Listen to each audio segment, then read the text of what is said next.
పనిచేద్దాం.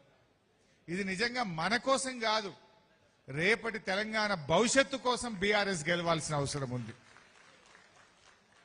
ఇప్పుడు రేవంత్ రెడ్డి చేసిన పాపాలు, అరాచకాలు, అవినీతి ఇది రేపు సెట్ చేయాలంటేనే ఇంకో 5 ఏళ్ళు పడుతుంది.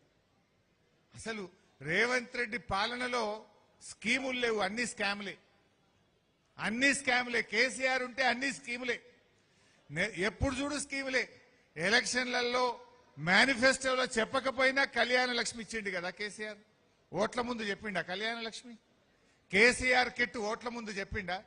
రైతు బంధు అనే పథకం ఓట్ల ముందు చెప్పిండా?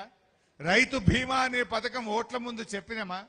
ఎన్నికల ముందు హామీలు ఇవ్వకపోయినా ప్రజలకేం కావాలో ప్రజల మనసెరిగి పాలన అందించింది కేసీఆర్ ప్రభుత్వం.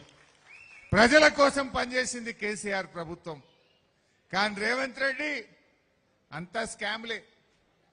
ఏ స్కీము చూడు, ఇలా సివిల్ సప్లైలో స్కామ్, సింగరేణిలో స్కామ్, హ్యామ్ రోడ్లలో స్కామ్, చివరికి గా పిల్లల బట్టలు కొని పిల్లలకు అన్నం పెట్టే ఉప్పు పప్పుల కోడిగుడ్లలో కూడా స్కామే.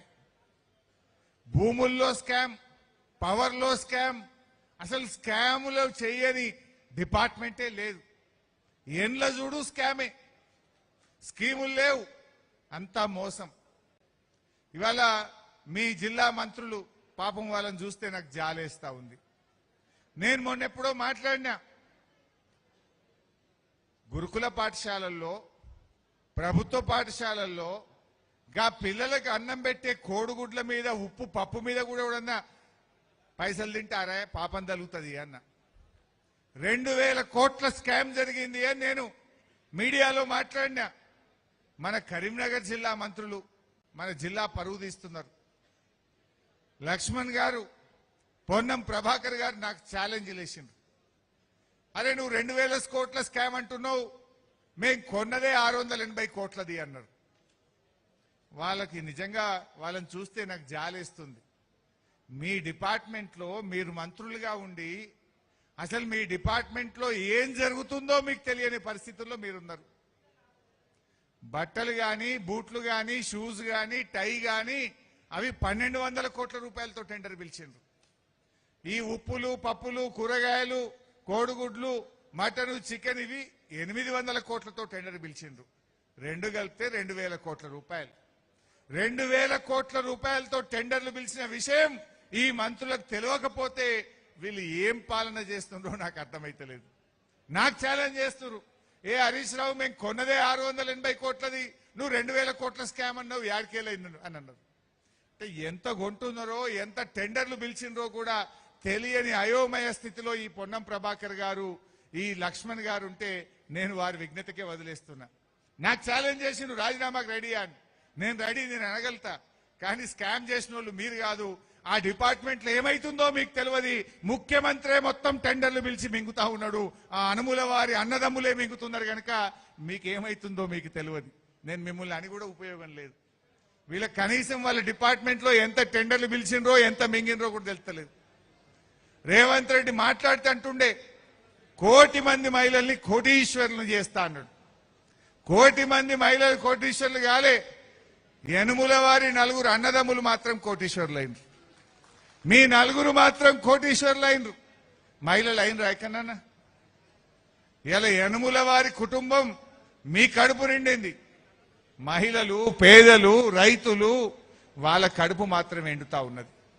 అరే గా కూలీలకు ఇస్తాను, ఉపాధి హామీ కూలీలకు మేము సంవత్సరానికి 12,000 ఇస్తామని 3 బడ్జెట్లలో చెప్పిండ్రు. 2024-25 బడ్జెట్లో చెప్పిండ్రు, 2025-26 బడ్జెట్లో చెప్పిండ్రు, మొన్న 2026-27 బడ్జెట్లో చెప్పిండ్రు. బడ్జెట్ల బట్టి గారు చదువుడు, వీళ్ళు బల్లలు కొట్టుడు, పైసలు మాత్రం వత్తలు. వచ్చినాయా కూలీలకు? ఎక్కడన్నా కూలీలకు ఇందిరమ్మ ఆత్మీయ భరోసా పేరిట ఏడాదికి 12,000 రూపాయలు ఇస్తామన్నారు. ఏ కూలీకి కూడా 1 రూపాయి వచ్చిన పరిస్థితి లేదు.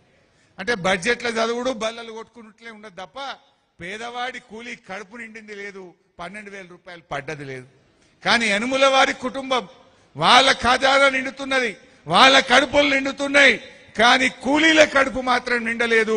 ఇందిరమ్మ ఆత్మీయ భరోసా 3 ఏళ్లైనా కూడా ఇప్పటికీ అమలుకు నోచుకోని పరిస్థితి. ఆ బడ్జెట్ కో విలువ ఉండాలనా వద్దా?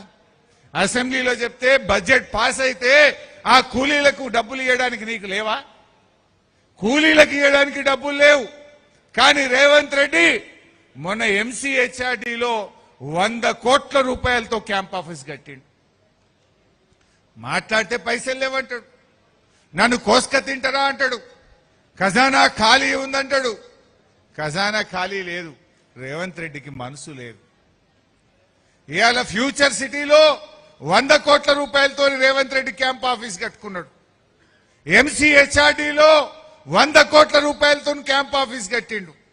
సెక్రటరియట్ లో కోట్ల రూపాయలు ఖర్చు పెట్టి వాస్తు కరెక్షన్ చేసిండు. పోలీసుల కోసం కేసీఆర్ గారు పోలీస్ కమాండ్ కంట్రోల్ రూమ్ కడితే అందులో ఒక క్యాంప్ ఆఫీస్ కట్టుకున్నాడు. ఎన్ని క్యాంప్ ఆఫీసులు కడతావు? క్యాంప్ ఆఫీసుల మీద 100 కోట్లు ఖర్చు పెట్టడానికి నీకు డబ్బులు ఉంటాయి. మెస్సీతో ఫుట్బాల్ ఆడడానికి 100 కోట్లు ఖర్చు పెట్టడానికి నీకు డబ్బులు ఉంటాయి. అందాల పోటీలు నిర్వహించడానికి 100 కోట్ల రూపాయలు నీకు అందుబాటులో ఉంటాయి. వేరే రాష్ట్రాలు